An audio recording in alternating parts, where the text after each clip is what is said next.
کیونکہ وہ نام بھول گئی تھی۔ وہ آئی تو حارث کو خیال آیا کہ کہیں آغا فارس یہ حقیقت سب پہ عیاں نہ کر دیں، تب ہی باہر کو بھاگا، جبکہ ڈاکٹر ہمنا ایزل کا بی پی نارمل کرنے کی کوشش میں لگی ہوئی تھی، جو کہ کافی ہائی ہو رہا تھا اور وہ بے ہوشی میں لمبے لمبے سانس بھر رہی تھی۔ آپ میں سے پیشنٹ کا ہسبینڈ کون ہے؟ اس بار ایک قدرے بڑی عمر کی نرس ہاتھ میں ایک فائل لیے اجلت میں ان کی طرف آئی تو اس کے سوال پہ سب نے ماتھے پہ شکنے لیے اسے یوں دیکھا جیسے اس نے کوئی غلط سوال پوچھ لیا ہو۔ ہماری بیٹی غیر شادی شدہ ہے، جواب اعجاز کی طرف سے ملا۔ شاید وہ کسی غلط فہمی کے تحت ایسا سوال پوچھ بیٹھی ہے، یہی سوچتے ہوئے اعجاز نے سادہ سے لہجے میں جواب دیا تھا، مگر نرس اس جواب کے بعد کافی کنفیوز دکھائی دے رہی تھی۔ ایسا کیسے ہو سکتا ہے کہ وہ قدرے اونچا بڑبڑائی، اور اس کا یہ ادھورا جملہ سبھی نے سنا، جبکہ وہاں موجود آغا فارس بھی نہیں سمجھ پائے تھے کہ اس نے یہ سوال کیوں کیا۔ شاید اس وقت وہ حد درجہ پریشان تھے، تبھی کچھ سوچنا سمجھنا نہیں چاہتے تھے، مگر وہ اگلی بات کیا کہنے جا رہی ہے یہ ان کے وہم و گمان میں بھی نہ تھا۔ خیر جو بھی ہے، مگر آپ میں سے کسی بھی ایک فیملی ممبر کو ان پیپرز پہ سائن کرنے ہوں گے، تاکہ اگر ان کے بیبی کو کچھ ہو جاتا ہے تو ہم اس کے ذمہ دار نہ ٹھہرائے جائیں، کیونکہ جو ماں اور بچے کی کنڈیشن ہے اس میں دونوں کو ہی جان کو خطرہ ہے۔ اور جو یہ بات اس نے کہی اس کے بعد تو گویا وہاں موجود ہر شخص پہ سختہ طاری ہو گیا۔ سب حیرت سے آنکھیں پھاڑے اس نرس کو دیکھے جا رہے تھے جس کے لفظوں نے ان کا دماغ جھنجھوڑ کر رکھ دیا تھا، سوائے ایک شخص کے جو نظریں بجائے نرس کے فرش پہ گاڑے ہوئے تھا۔ ان کے دل تو کیا پورے وجود پہ ایک ایسا بلاسٹ ہوا تھا جو ان کی ساری سمجھ بوجھ کو تباہ و برباد کر گیا۔ کچھ سمجھ نہ آئی اس وقت کیا بولیں، کیونکہ نرس جو بھی کہہ رہی تھی سچ کہہ رہی تھی، اور وہ اس سچ کو جھٹلا نہیں سکتے تھے۔ ان کے بچے کی حقیقت ایسے حالات میں منکشف ہوگی، ان کے وہم و گمان میں تھا ہی کب؟ یہ کیا فضول بکواس ہے؟ میں نے آپ سے کہا نا کہ میری بیٹی غیر شادی شدہ ہے، پھر یہ گھٹیا بات کرنے کا مقصد؟ اعجاز تو اس بیچاری پہ چڑھ دوڑے تھے۔ بابا آپ ہائپر مت ہو، یقیناً اسے کوئی غلط فہمی ہو رہی ہے۔ انم نے انہیں ہائپر ہونے سے روکا کہ کہیں وہ اس کی فضول بات پہ اپنی طبیعت نہ خراب کر بیٹھے۔ ہوگی آپ کی بیٹی غیر شادی شدہ، مگر کہاں لکھا ہے کہ بچے کو جنم صرف ایک شادی شدہ عورت ہی دے سکتی ہے؟ نرس بظاہر لبوں پہ جبراً مسکراہٹ سجائے مگر اندر سے جل کر بولی، کیونکہ بہت دیکھی تھی اس نے ایسی پیشنٹس جو بن شوہر کے بچوں کو جنم دینے آتی تھیں، اور بہت دیکھی تھی اس نے ایسی حقیقتوں سے انجان فیملیز۔ اس نے تو بہت آرام سے یہ الفاظ ادا کر دیے، جبکہ اس کے لفظوں نے وہاں موجود سب کو گنگ کر چھوڑا، خاص کر التمش کو، جس کا پورا وجود ہی زلزلے کی زد میں آ چکا تھا۔ وہ یکدم اس شاخ کی مانند ڈول کر گرنے کو ہوا جو تیز ہوا کے زور سے لہرا کر رہ جائے، مگر بے ساختہ دیوار کو تھام کر خود کو گرنے سے بچا گیا، مگر در حقیقت وہ گر چکا تھا۔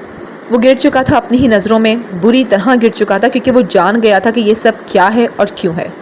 ہوگی آپ کی بیٹی غیر شادی شدہ، مگر کہاں لکھا ہے کہ بچے کو جنم صرف ایک شادی شدہ عورت ہی دے سکتی ہے؟ یہ وہ الفاظ تھے جو التمش کو کھڑے کھڑے منہ کے بل گرا گئے۔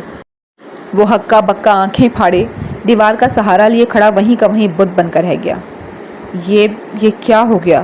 یہ کیوں ہو گیا؟ میں نے ایسا تو نہیں چاہا تھا، اف، ایسا نہیں ہونا چاہیے تھا۔ وہ ہاتھوں کی مٹھیاں بھینچے پچھتاوے کی انتہا پہ بے بسی لیے کھڑا تھا۔ آخر کیوں میں نے نہ سوچا کہ ایسا بھی کچھ ہو جائے گا؟ کیوں میرے وہم و گمان میں بھی اتنا بڑا اور اہم خیال نہ آیا؟ اس وقت اس کی حالت یوں تھی جیسے ابھی اپنے بالوں کو مٹھیوں میں دبوچتے ہوئے گلا پھاڑے چلانا شروع کر دے گا، مگر کس طرح خود پہ کنٹرول کیے رکھا یہ وہی جانتا تھا، ورنہ تو پاگل ہو رہا تھا، بلکہ صرف وہی نہیں، پاگل تو وہاں موجود باقی سب بھی ہو رہے تھے۔ نرس نے بات ہی ایسی کہہ دی تھی، اتنی بڑی بات ایسے کیسے منہ ڈھیلا چھوڑ کر ان کی بیٹی کے بارے میں کہہ ڈالی؟ ان کی تو دماغ کی نسیں پھٹنے تک آ گئیں۔ وہ اتنی بڑی بات کہہ گئی، مگر وہ لوگ کیا یوں ہی مان لیتے؟ نہیں، وہ یہ کبھی نہیں مان سکتے تھے کہ ان کی بیٹی ماں بننے والی ہے۔ میرا دل بند ہو جائے گا شائستہ، یہ کیا بولے جا رہی ہے؟ نادیہ دوپٹے کے پلو سے خود کو ہوا دیتی بولی، کیونکہ گھبراہٹ اور پریشانی سے ان کا پورا وجود پسینے سے نچڑ رہا تھا۔ ایسا لگ رہا تھا جسے بیٹھے بیٹھے ہی گر جائیں گی، جبکہ شائستہ تو خود حیرت کی تصویر بنی نرس کا منہ تک رہی تھی۔ آپ ابھی کے ابھی یہاں سے چلی جائیں، آپ کو دکھ نہیں رہا کہ ان سب کی کیا حالت ہے؟ اوپر سے آپ نہ جانے کیا سوچ کر یہ گھٹیا باتیں کرنے چلی آئی ہیں۔ جائیں پلیز یہاں سے، انب نے بد لحاظی سے نرس سے پیش آتے ہوئے کہا۔ اس سے قبل کہ نرس ثبوت سمیت بھانڈا پھوڑتی، حارث روم سے باہر نکلا۔ آغا فارس تو اس سب کے بعد ان سے یہ پوچھنے کے قابل بھی نہیں لگ رہے تھے کہ ان کی ایزل کیسی ہے، بس جس سچویشن میں نرس انہیں جکڑ چکی تھی اسی میں جکڑے جا چکے تھے۔ ڈاکٹر میری بہن کیسی ہے؟ حارث کو دیکھتے ہی وہ اس کی طرف بڑھی اور روتے ہوئے استفہامیہ نگاہیں اس پہ جمائے تفکر سے بھرے لہجے میں استفسار کیا، جبکہ حارث اسے اپنے سامنے دیکھ کر فوری طور پہ کچھ کہنے کی حالت میں ہی نہ رہا۔ بس گمسم سا یکٹک سفید جوڑا پہنے سجی سمری اس لڑکی کو دیکھے گیا جو آنکھوں میں ڈھیر آنسوؤں کا لیے اس کے روبرو کھڑی آج بھی اس کے دل میں اترنے کی صلاحیت رکھتی تھی، مگر افسوس کہ خود ہی اس صلاحیت سے ناواقف تھی۔ ابھی کچھ نہیں کہہ سکتا سوائے اس کے کہ اس کی جان کو بھی خطرہ ہے۔ جو چوٹیں آئی ہیں ان کی ڈریسنگ تو کر دی ہے، مگر بلڈ کی رفتار قدرے کم ہے، بی پی کافی ہائی ہے جسے کنٹرول کیا جا رہا ہے۔ اس کے لفظوں نے سب کا گویا دل دبوچ کر رکھ دیا۔ سب کی گویا اس لمحے جان لبوں پہ آ ٹھہری تھی۔ ان سب کی غیر ہوتی حالت دیکھ کر حارث کو بھی دلی دکھ پہنچا تھا۔ بھلے حارث ان لوگوں کو تکلیف نہیں پہنچانا چاہتا تھا، مگر ایک ڈاکٹر ہونے کے ناطے وہ ان سے ایزل کی کنڈیشن کو لے کر کوئی جھوٹ بھی نہیں بول سکتا تھا۔ ہاں، مگر ایک سچ اس نے ضرور چھپایا تھا، اور وہ یہ کہ ایزل امید سے ہے، اور بچے کے سبب بھی اس کی جان کو خطرہ ہے، یعنی دونوں طرف سے خطرہ۔ اگر اگلے 12 سے 24 گھنٹوں کے اندر اندر ہوش میں نہیں آتی تو بھی، اور بچے کے سبب بھی۔ اس وقت باقی سب تو ایک طرف، مگر آغا فارس یوں تھے جیسے کسی نے سینے میں خنجر گھونپ ڈالا ہو۔ انہیں اپنے سینے سے سرخ سیال بہتا محسوس ہو رہا تھا۔ یوں لگ رہا تھا جیسے حارث نے انہیں ان کی موت کی نوید سنائی ہو کہ تمہارے پاس امید کے فقط چند گھنٹے بچے ہیں۔ اگر گھنٹے ختم تو امید بھی ختم، اور اگر امید ختم تو تمہاری زندگی بھی ختم۔ میری ایزل، میری زندگی۔ ان کا دل خون کے آنسو روتا زور زور سے چلایا تھا۔ کیا جان کو خطرہ؟ انم کے الفاظ حلق سے پھنس پھنس کر نکلے۔ چونکہ چوٹ سر پہ کافی گہری لگی تھی، اس لیے اگر وہ ہوش میں نہیں آتی، مگر زندگی لکھی ہے تو کوما میں جانے کے خدشات بھی تھے۔ مگر حارث اتنا سچ بھی نہیں بول سکتا تھا کہ وہ لوگ اپنی طبیعت بگاڑ بیٹھیں۔ انم تو وہیں پھوٹ پھوٹ کر رو پڑی، جبکہ حارث کا اس لمحے جی چاہا کہ اس روتی ہوئی لڑکی کو اپنی باہوں کا سہارا دے کر اسے محبت سے تھپ تھپائے، اس کے آنسو پونچھے، اسے چپ کروائے، مگر کتنا بے بس تھا وہ کہ ایسا کوئی حق اسے حاصل ہی نہ تھا۔ وہ بس اسے روتا ہوا دیکھ سکتا تھا، مگر ہاتھ آگے بڑھا کر اس کے آنسو پہنچنا تو دور کی بات، اسے 2 لفظ تسلی تک کے نہیں کہہ سکتا تھا۔ ڈاکٹر لوگ سائن کرنے کو راضی ہی نہیں، انفیکٹ یہ لوگ یہ تک ماننے کو تیار نہیں کہ ان کی بیٹی شادی شدہ۔ Oh will you please shut up? Nurse جو تب سے فائل لیے کھڑی تھی اب پھر سے بولی تو انم اس پہ پھٹ پڑی۔ آپ سے کہا ہے نا کہ میری بہن شادی شدہ نہیں ہے تو مطلب نہیں ہے، پھر کیوں بچے بچے کی رٹ لگا رکھی ہے؟ جاتی کیوں نہیں آپ یہاں سے؟ ایک تو پہلے ہی وہ ہر لمحہ ایزل کی پریشانی میں تکلیف اور اسے کھونے کے خوف سے تڑپ رہی تھی، اوپر سے نرس کی بار بار کی وہی بات اس کا دماغ گھما گئی۔ وہ اگر نہ بولتی تو ضرور اعجاز بول اٹھتے۔ وہ کیا چلائی، چند لمحوں کے لیے وہاں خاموشی ہی چھا گئی، جبکہ حارث ان چند فکروں سے معاملے کی تہ تک پہنچ گیا، یعنی جو حکم اس نے دیا تھا اس پہ عمل نہیں کیا گیا۔ اسے ان دونوں نرسز پہ غصہ تو بہت آیا تھا، مگر اس وقت سوائے ضبط کرنے کے کوئی چارہ نہ تھا اس کے پاس۔ معاف کیجیے گا، انہیں مس انڈرسٹینڈنگ ہوئی ہے۔ دراصل ایزل نامی ایک اور لڑکی یہاں ایڈمٹ ہے، and she is pregnant. Sister, یہ اس کی فیملی نہیں ہے، آپ پلیز جائیے۔ حارث نے بروقت جھوٹ کا سہارا لیتے ہوئے بات کو سنبھالا۔ اس کا یہ کہنا تھا کہ کب سے خود کو لان تان کرتے التمش نے ایک جھٹکے سے سر اٹھایا اور حیرت سے پھٹی آنکھیں لیے حارث کو دیکھا۔ تو اس کا مطلب ایسا کچھ بھی نہیں ہے، یہ ایک محض ایک مس انڈرسٹینڈنگ تھی؟ او میرے خدا، تیرا شکر ہے کہ ایسا کچھ بھی نہیں، شکر ہے کہ یہ جھوٹ نکلا۔ اس نے دل و جان سے شکر بھری سانس خارج کی، دل سے شکر بھی ادا کیا، پہاڑ جتنا بوجھ تھا جو اس کے دل سے اترا تھا، مگر وہ نہیں جانتا تھا کہ اس کا یہ شکر بے فائدہ نکلے گا۔ اس سے قبل کہ نرس تذبذب میں گھری حارث کو حیرت سے دیکھتے اس کے حکم کی تعمیل کو آگے بڑھتی، آغا فارس اپنے بھاری قدم اٹھاتے اس کے سامنے چلے آئے اور عجیب خاموش نگاہوں سے اس فائل کو دیکھنے لگے جو اس کے ہاتھوں میں تھی۔ ان کے دل و دماغ میں اس وقت کیا چل رہا ہے، وہ کیا کہنے اور کرنے جا رہے ہیں، نہ جانے کیسے حارث بھام گیا تھا۔ اس سے قبل کہ وہ لبوں سے وہ حقیقت بیان کرتے جو حارث چھپا گیا تھا، حارث نے جلدی سے اسے پکارا۔ فارس، مجھے تم سے ایک ضروری بات کرنی ہے، میرے ساتھ آؤ۔ اس نے ان کا بازو پکڑ کر انہیں اپنے ساتھ ایک طرف لے جانا چاہا تاکہ اسے کچھ بھی بتانے سے روک سکیں، کیونکہ اس وقت ایزل کی جو کنڈیشن تھی اس میں بچے کا بچ جانا بھی مشکل تھا، اور اگر بچہ نہ رہتا تو اس حقیقت کو کھول کر وہ بلا وجہ ہی سب کی نظروں میں گر جاتے۔ فارس، میں تم سے کچھ کہہ رہا ہوں، میرے ساتھ آؤ، اٹس ویری ارجنٹ۔ اس نے آغا فارس کے کان کے قریب ہوتے ہوئے دبی دبی آواز میں قدرے زور دیتے ہوئے کہا، مگر وہ ابھی بھی تس سے مس نہ ہوئے۔ آپ کو سنائی نہیں دیتا؟ جب کہہ دیا ہے ڈاکٹر نے بھی کہ ہماری پیشنٹ پریگننٹ نہیں ہے تو ابھی تک فائل لیے کھڑے رہنے کا مقصد؟ انم کاٹ کھانے کو دوڑ رہی تھی۔ نرس اس کا آگ بگولا چہرہ دیکھتی جانے کو تھی جب ایک بار پھر آغا فارس اس کے سامنے آ گئے اور فائل اور پین اس کے ہاتھ سے جھپٹتے ہوئے برقی تیزی سے تمام کاغذات پہ سائن کرتے گئے، جبکہ ان کی اس حرکت پہ باقی سب حیرت سے کھلا منہ لیے انہیں دیکھتے ہی رہ گئے کہ یہ آخر وہ کیا کر رہے ہیں، کیوں کر رہے ہیں؟ کہیں وہ پاگل تو نہیں ہو گئے؟ فارس، یہ کیا کر رہے ہو تم؟ پاگل تو نہیں ہو گئے؟ اس سگریچرز کرنے کا کیا مقصد ہے بھلا؟ شائستہ بھڑکتی ہوئی اٹھ کھڑی ہوئی، جبکہ نرس فائل لیے آرام سے وہاں سے نکل گئی، مگر آغا فارس سب کی الجھی اور پھٹی نگاہوں کی زد میں آئے ہوئے تھے۔ کچھ بھی مت بولنا فارس، کیونکہ اگر اس بچے کو ہم نہ بچا پائے تو اس کا نام و نشان مٹ جائے گا اور یہ راز اندر ہی اندر دفن ہو کر رہ جائے گا۔ آغا فارس کے بازو پہ اپنے ہاتھ کا دباؤ ڈالتا وہ پھر سے دبی آواز میں بولا، مگر آغا فارس تو جیسے اسے سن ہی نہیں رہے تھے۔ کوئی نہیں جان پائے گا کہ کیا ہوا، کوئی نہیں جان پائے گا کہ ایزل کبھی پریگننٹ تھی، اس لیے فی الحال تمہارا چپ رہنا ہی بہتر۔ یہ سچ ہے کہ ایزل پریگننٹ ہے۔ اس سے پہلے کہ حارث اپنا جملہ مکمل کرتا، آغا فارس کے لفظوں نے گویا اس کے لبوں کو ایلفی سے چپکا دیا۔ تو وہ حقیقت جس سے حارث انہیں کب سے روکنے کی صحیح کر رہا تھا وہ آخر انہوں نے کھول ہی دی۔ انم کی وہ بات جو اس نے نرس سے کہی اسے انہوں نے جھوٹ ثابت کر ڈالا۔ یہ سچ ہے کہ ایزل پریگننٹ ہے۔ یہ الفاظ نہیں تھے بلکہ وہ آسمان تھا جو سب کے سروں پہ آ گرا تھا۔ یہ الفاظ تو نرس نے بھی ادا کیے تھے مگر فرق یہ تھا کہ وہ غیر تھی۔ مگر اب یہ الفاظ ادا کرنے والا کوئی اور نہیں بلکہ آغا فارس تھے۔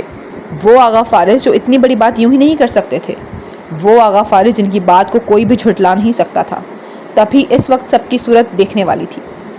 یہ کیا کہہ رہے ہو؟ ہوش میں تو ہو تم؟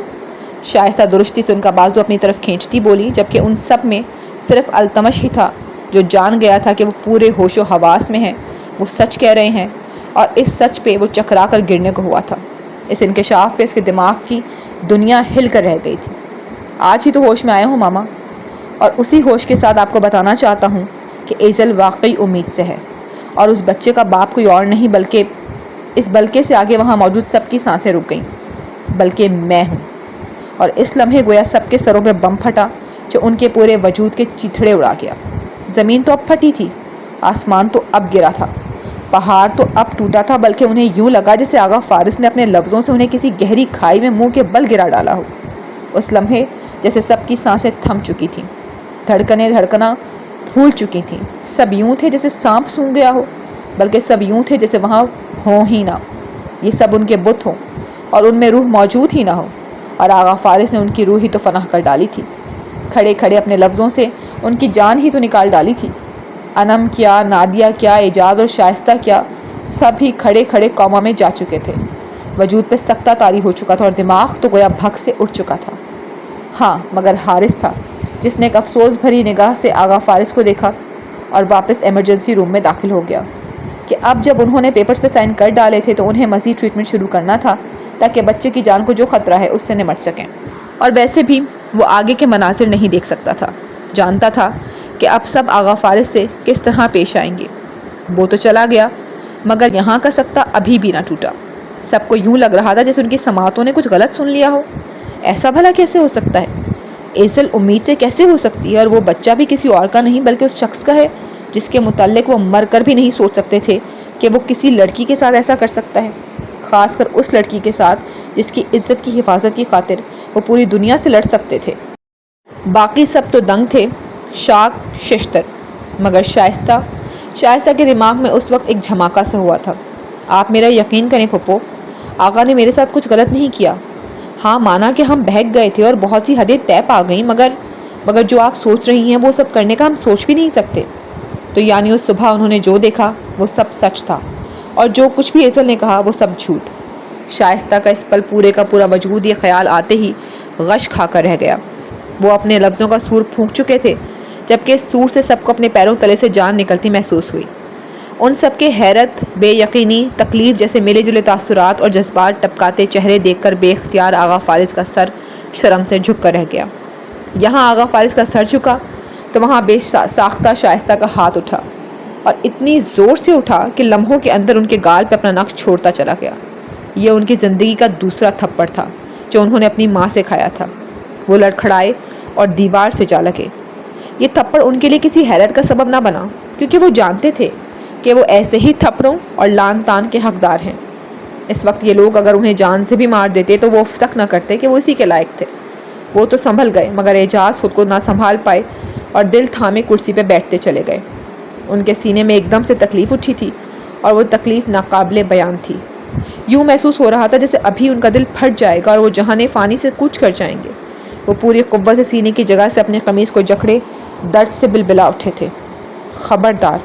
خبردار جو تم نے ایک اور لفظ بھی اپنے منہ سے نکالا تو تم مر کیوں نہ گئے یہ سب کرنے سے پہلے؟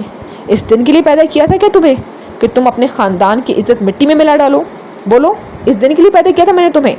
وہ وحشیوں کی ماں نے ان کا گریبان جکڑے ان پہ چلا رہی تھیں۔ تب تو ان کی وہ حرکت برداشت کر گئی تھیں ایزل کے کہے کو سچ مان کر، مگر اب جب اصل سچ سامنے آیا تھا تو ان کی روح تک کو جھنجھوڑ کر رکھ گیا تھا۔ یہ سچ ان سے سہل نہیں ہو پا رہا تھا۔ وہ تو خود کو باقیوں کے لیے سنبھالے کھڑی تھی، ورنہ بیٹے کی گھناؤنی اصلیت سامنے آنے پر لہرا کر وہیں گر چکی ہوتی۔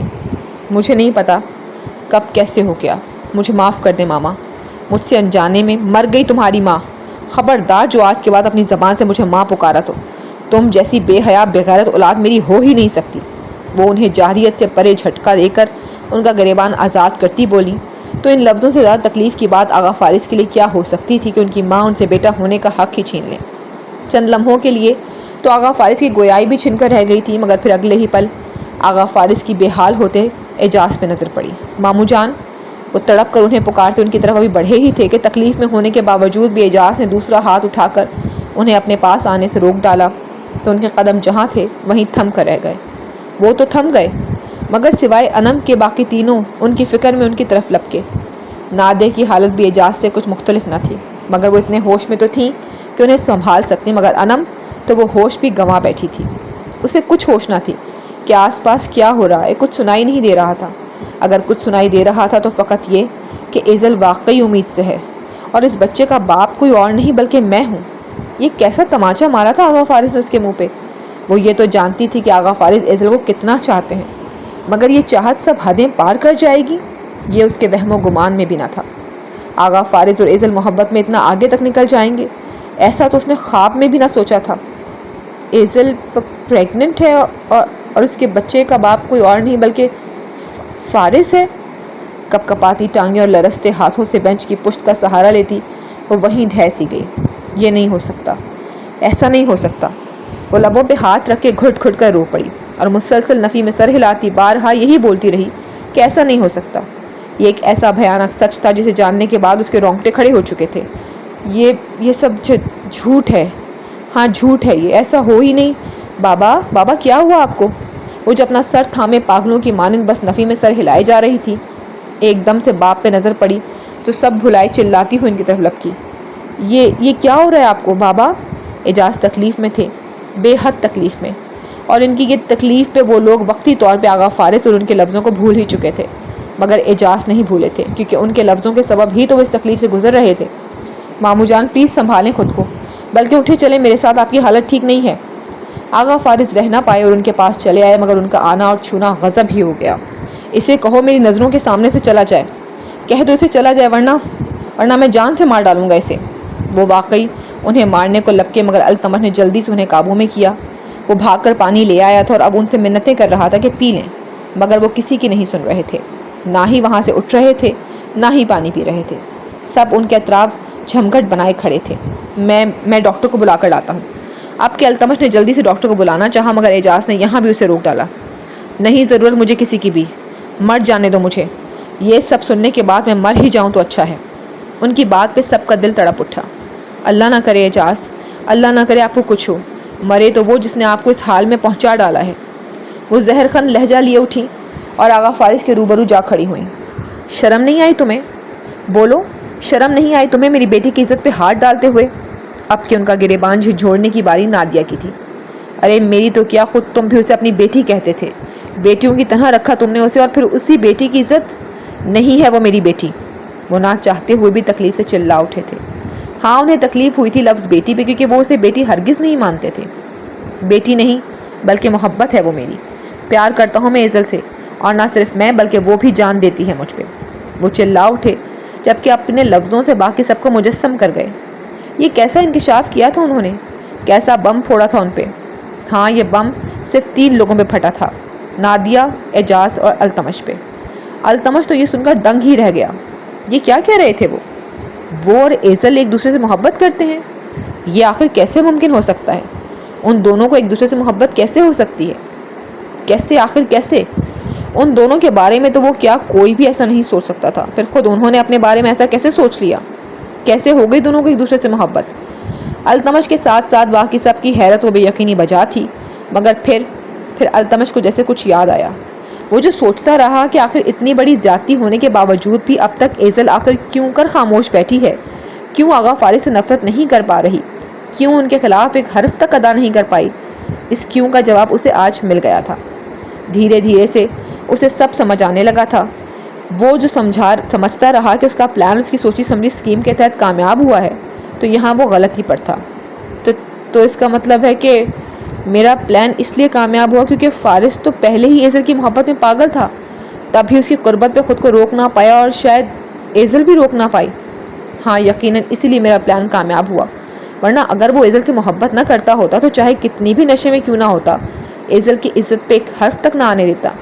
سمجھ کے بند دروازے تو اب کھلے تھے، پہلے نہ صحیح مگر اب ضرور اسے یقین ہو گیا تھا کہ وہ بہت بڑی غلط فہمی میں مبتلا تھا کہ اس کا ملایا نشہ اس کے پلان میں کامیابی کا سبب بنا، جبکہ سچ تو یہ تھا کہ آغا فارس اگر ایزل کی عزت کی حفاظت کرنے پہ آتے تو ہر نشے کو مات دے ڈالتے، اور یہ بات آج اسے بھی ماننی پڑی تھی کہ اس کے ملائے نشے سے زیادہ ایزل کی محبت کا نشہ آغا فارس کو بہکا گیا تھا۔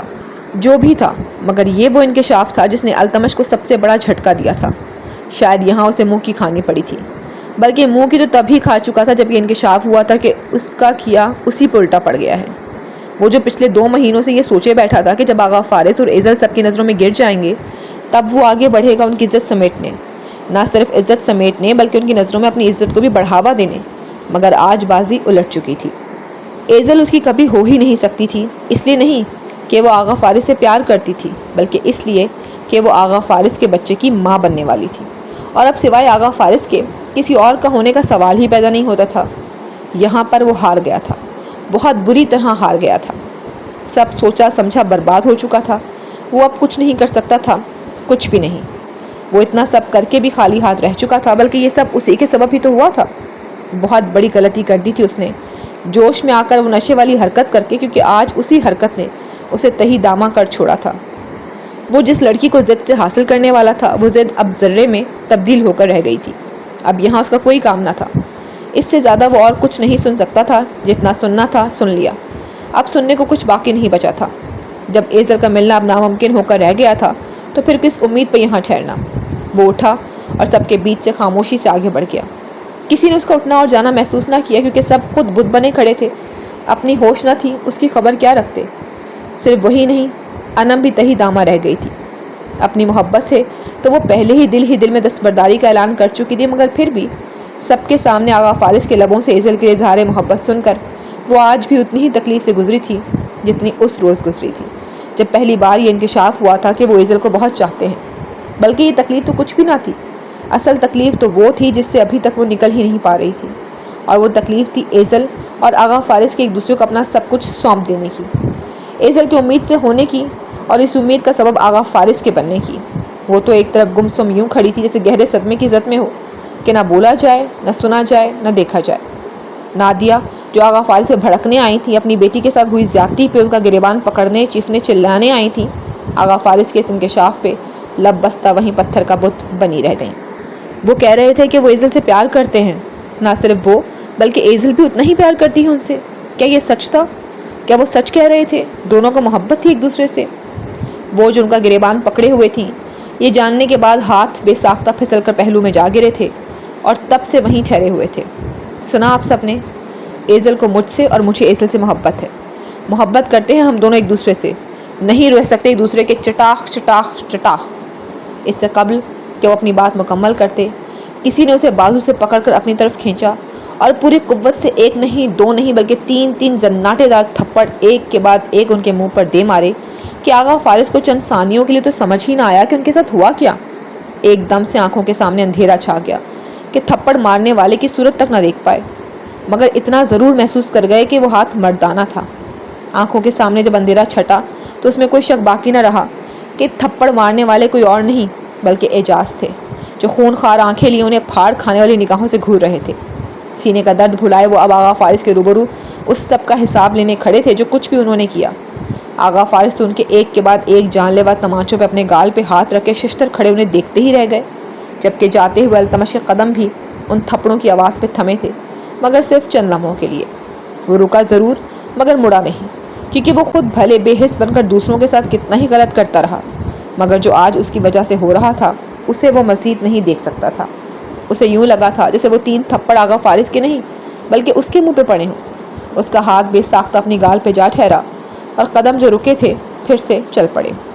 جی فرینڈز، تو یہاں پر اختتام پذیر ہوتی ہے ایپیسوڈ 53. آپ کو کیسی لگی کمنٹس کر کے ہمیں ضرور اپنی رائے سے آگاہ کیجیے گا. اگلی ایپیسوڈ تک اپنا خیال رکھیے گا. اللہ حافظ.